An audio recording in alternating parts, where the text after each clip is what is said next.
What's up, guys? I guess you guys heard about the news that's rocked the NBA world. Well, sort of. That's Kyrie Irving decided to opt back in to the last year of his contract with the Brooklyn Nets. I think it's 37 mil.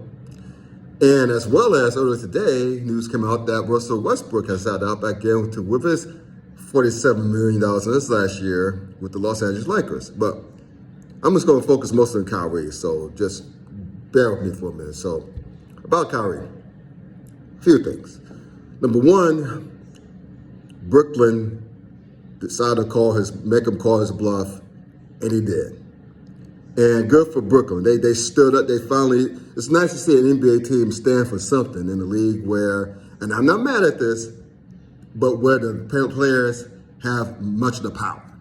I'm all for player empowerment. I really am. But when it comes to something like this, where a dude's trying to get away with obtaining a full-time salary by only being a part-time player, nah, couldn't do that. So, and hopefully that sent a positive ripple effect across the NBA to his other stars, whether it's through load management or the fact that they just decided to take personal time and not tell anybody, like Kyrie, and take a couple of weeks off at a time and still expect to get paid a full-time salary. No.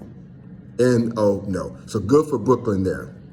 And also, Kyrie got if the reports are true about the tepid interest in the teams that his desired list of teams, my beloved New York Knicks, which we didn't screw that up for a change, so yay, Knicks. Who else? I want to say the Philadelphia 76ers and the Los Angeles Lakers. And I think Washington may have been on that list as well. I'm not too sure. But the teams not named the Los Angeles Lakers did not show any interest in Kyrie Irving because they don't want the same headaches. They don't want the same circus. They don't want a part-time player who thinks the earth is flat and didn't want to get vaccinated. And even though the entire team got vaccinated, and thus derailing his championship aspirations, causing James Harden to skip town and go to Philly when they had a great thing going. And just they saw that, those teams saw that, and despite Kyrie's talents, and by the way, it had the fact that he's also injury prone. So all that, despite his talents, his awesome talents, his great legendary handle, teams were like, nah. And the Lakers were interested only for the mid-level exception, which was like $7 million.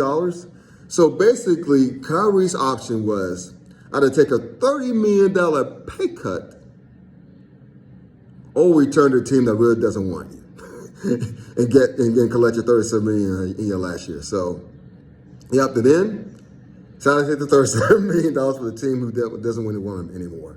So what's going to be fascinating is what Kevin Durant decides thinks about all of this. Now,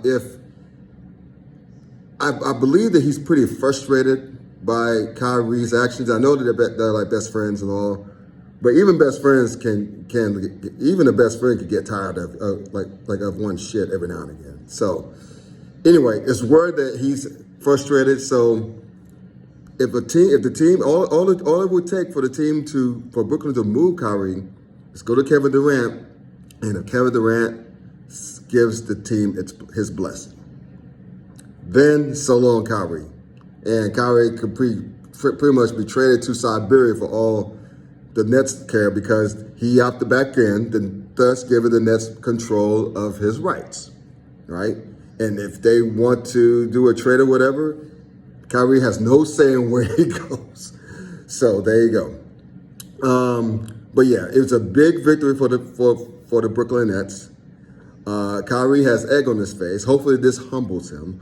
Hopefully he learns from this. And I mean, maybe not, but the point is, it's nothing like a good, healthy serving of humble pie. So again, good for the Nets for holding their ground, and we'll see how things go from there. But as far as Russell Westbrook, so good to have Kevin Durant. is concerned, like regarding the Lakers, similar to Kyrie, but for different reasons, no one in their right mind would take on that $47 million contract from Russell Westbrook, a guy who shoots poorly from the field, a guy who only knows one way. That's full steam ahead, turnovers galore. We already talked about the bad shooting. He also is no longer a great free throw shooter. And he's aging a little bit. Do you really want to pay $47 million for 1 year for that? Jokes on the Lakers, but, is what it is.